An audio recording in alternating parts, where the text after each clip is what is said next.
Seja bem-vindo às nossas conversas sobre fundamentos da administração. Hoje nós vamos conversar sobre a abordagem behaviorista, né? Ou, muito mais fácil de pronunciar, a comportamental.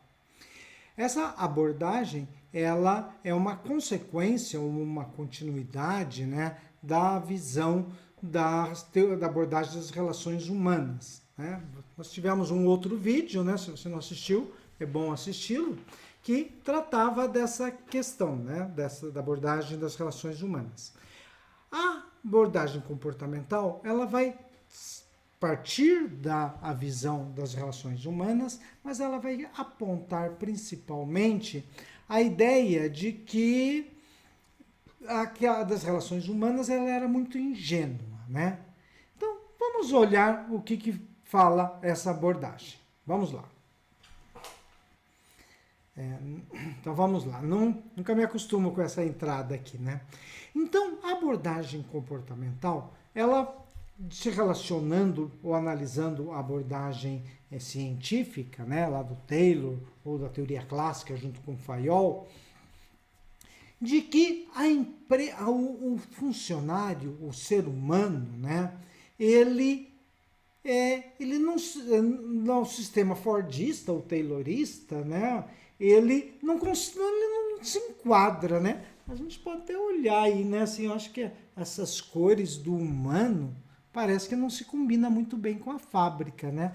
E aí é que a abordagem comportamental ela vai atuar. Então, a abordagem comportamental ela tenta fazer o quê? Deixar a fábrica ou deixar as empresas capitalistas, né, com uma forma de que o ser humano parece que tem as suas cores aí meio mais adequadas, né, também relacionado, né. Essa visão, ela pretende, né, apesar de trabalhar com essa ideia do humano, ela sempre é uma busca, né, de aumentar a produtividade, né, ou de aumentar a mais-valia relativa.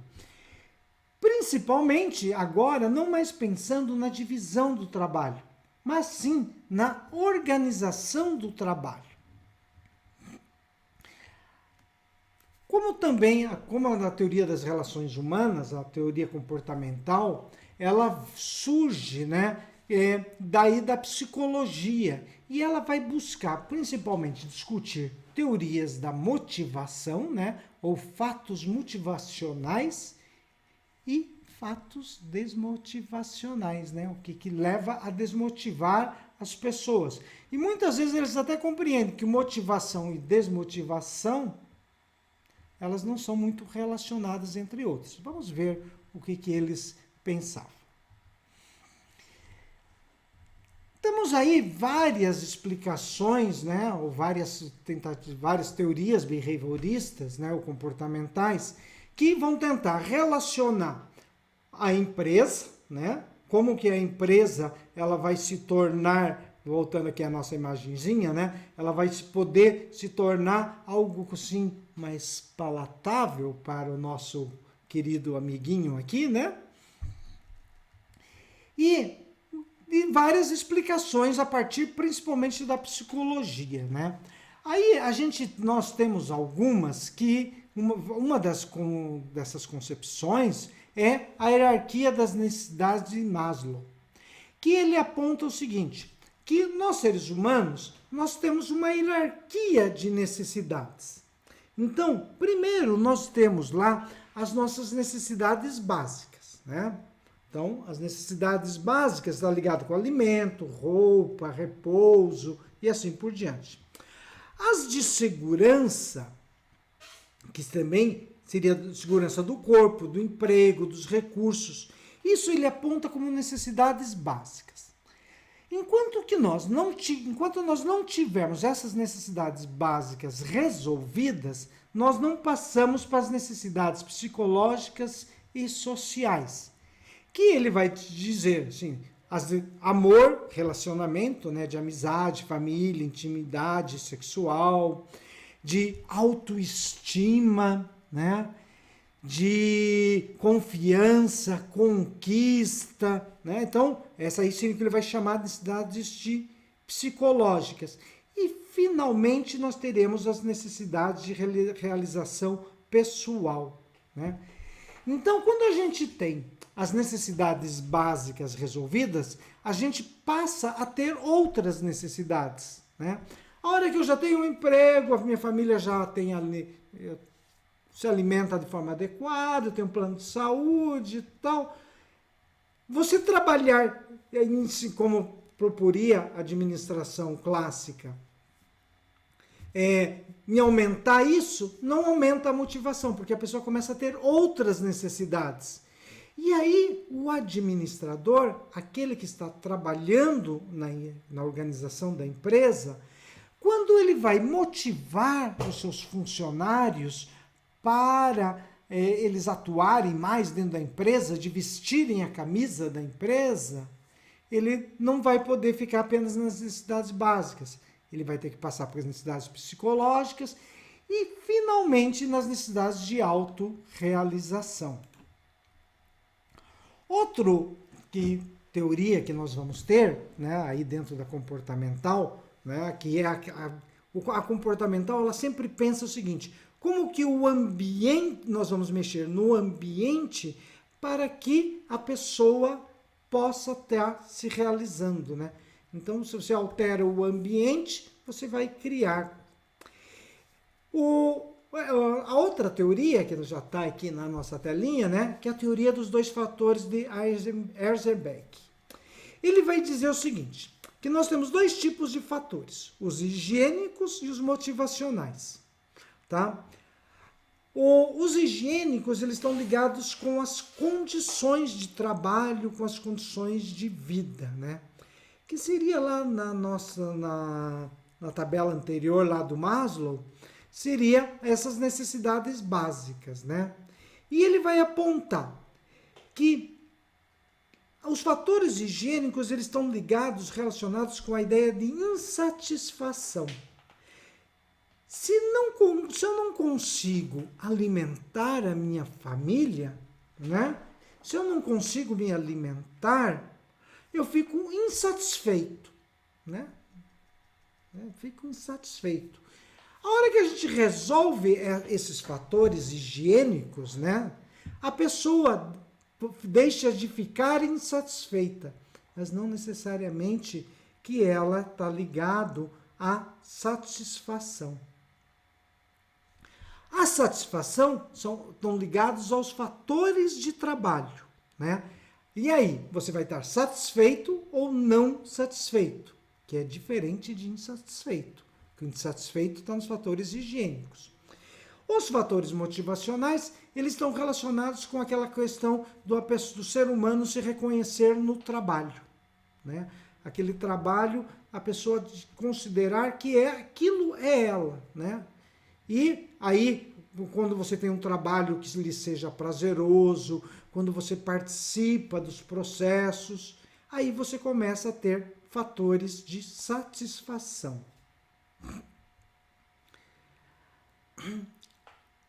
A visão comportamental, aí, por exemplo, quando nós pegamos o Likert, ou Likert em português mesmo, né? Eu prefiro fazer a pronúncia em português, ele vai apontar assim, olha, conforme a gente se relacionar à administração, a gente pode ter a administração autoritário-coercitiva, autoritário-benevolente, uma consultiva e outra participativa.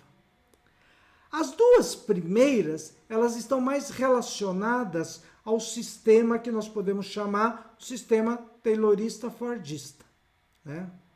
O coercitivo, que é realmente, efetivamente, que é aquele, né, que a gente busca lá o filme do Chaplin, nos tempos modernos, onde a pessoa fica ali trabalhando e sendo o patrão, né, está ali lhe torturando, né? Até aquele que é o consultivo e depois o participativo, né? Algo que é interessante é que essa visão ela vai sendo construída assim, né? Como se nós estivéssemos no inferno e fôssemos passando para o céu, né? Então, sai lá do autoritário coercitivo para o participativo, indo para o céu. E eles vão dizer o seguinte, ele vai dizer o seguinte, que todo esse, dentro desse, para nós classificarmos essas visões, a gente tem que ver assim, ele põe 4 grandes categorias: processo decisório, sistema de comunicações, relações interpessoais e a ideia de premiação e punição. A ideia do autoritário coercitivo, o processo decisório, ele é só na mão, fica na mão dele, de quem lidera, de quem é o dono da empresa, por exemplo, né? Aquela divisão rígida de trabalho entre trabalho intelectual e trabalho manual. O sistema de comunicações daí é precário, as relações interpessoais são punidas, não, é impossível, né? E você trabalha principalmente com a ideia da punição, né? A ideia da punição é muito forte, e em alguns casos de premiação financeira.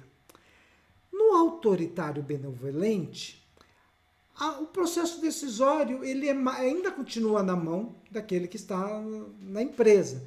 Mas o sistema de comunicação ele é mais palatável, ele traz umas informações mais relevantes, né?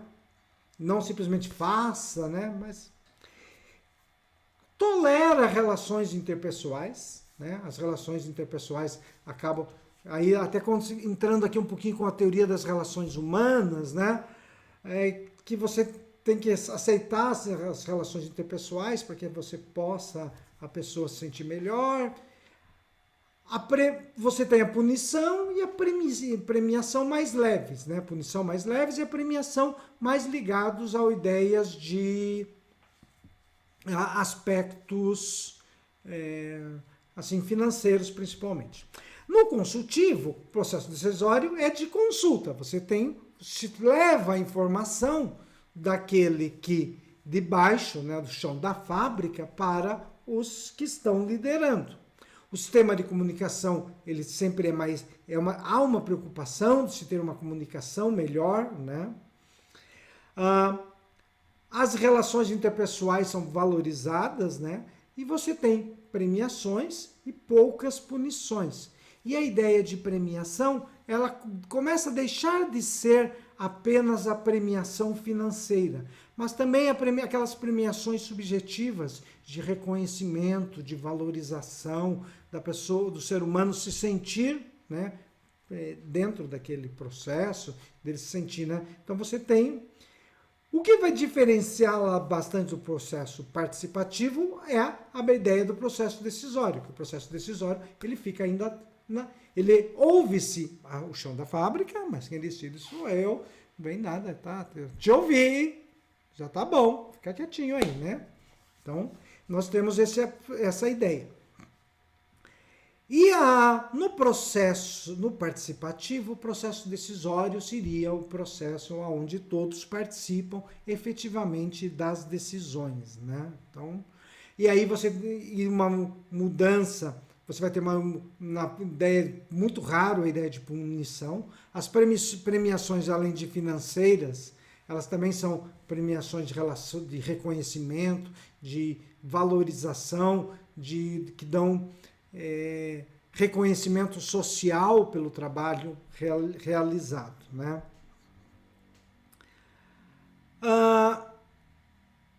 Então, nós temos aqui a ideia que deu relacionada aos processos administrativos, né?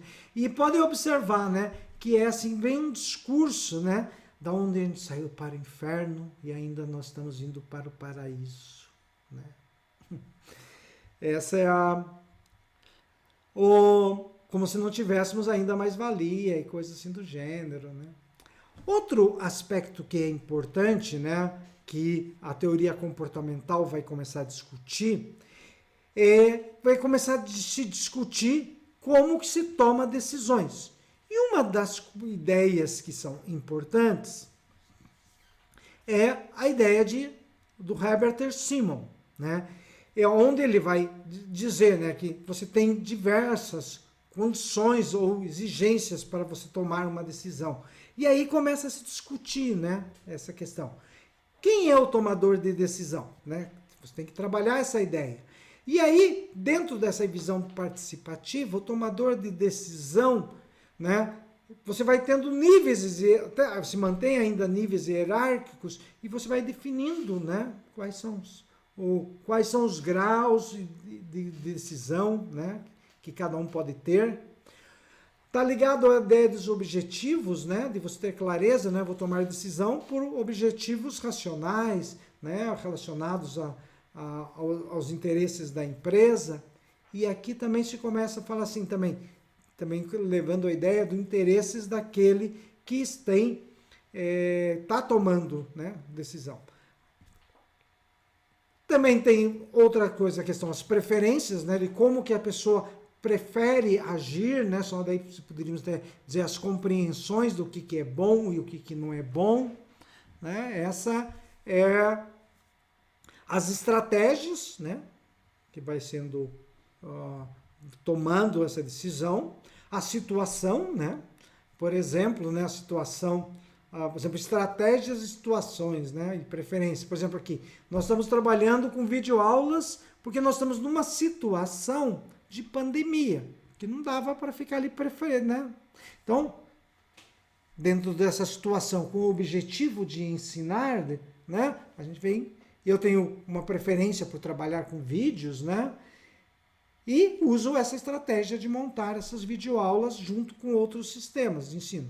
E tudo isso vai estar ligado a uma ideia de um resultado, ele vai trabalhar com o resultado. Então, quando você vai tomar o administrador, ele tem que pensar, né, de certa forma, dentro dessa visão comportamental, dentro desses processos aí da tomada de decisão.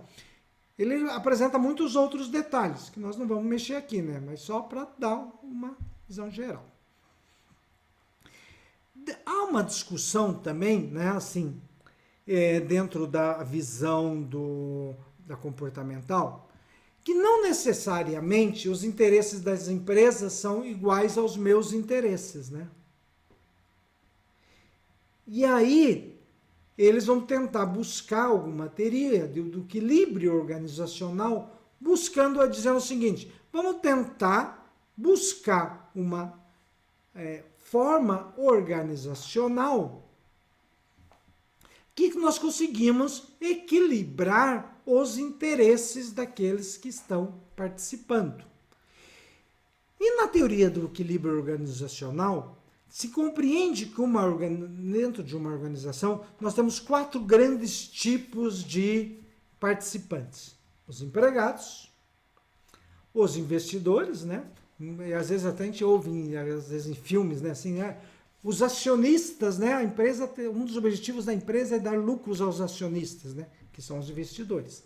Outro que é importante, né? São os fornecedores, aqueles que vão entregar matéria-prima. E o outro participante é o cliente, né? Então a gente tem a organização, ela tem os seus empregados, aqueles investidores, os fornecedores e os clientes. E quem administra teria que pensar como articular os interesses entre esses membros. E aí, na relação da organização com os participantes dessa organização, você tem a seguinte relação, né? Aquele que organiza, então veja o seguinte, aí nesse slide, aquilo que está na forma redondinho está relacionado àquilo que é para a organização. E o que está no quadradinho é para os empregados, né? Ou empregados não, para os participantes. Fornecedores, empregados, investidores e clientes, né?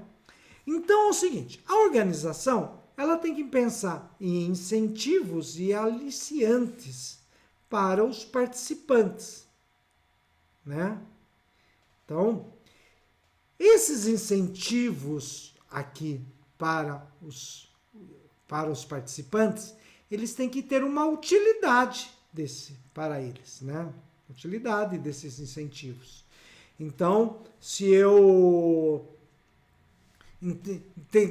coloco lá como incentivo que agora nós vamos dar material escolar para todas as crianças, para todos os filhos dos funcionários.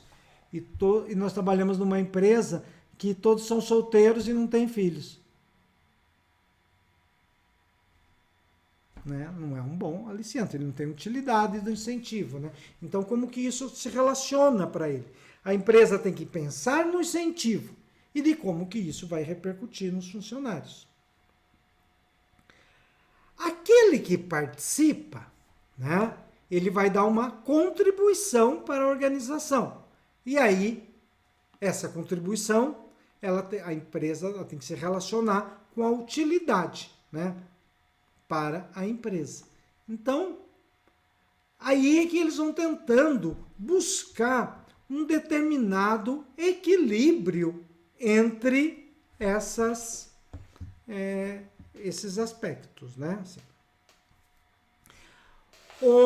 A teoria comportamental, né? Ela é uma das mais utilizadas ainda, né? Assim, ela está vigente, né? E é muito utilizada dentro das modernas teorias de administração que trabalham com a ideia de, vamos pegar aqui o slide para trás, achamos o slide no qual o empregado, os clientes, fornecedores vestem a camisa da empresa.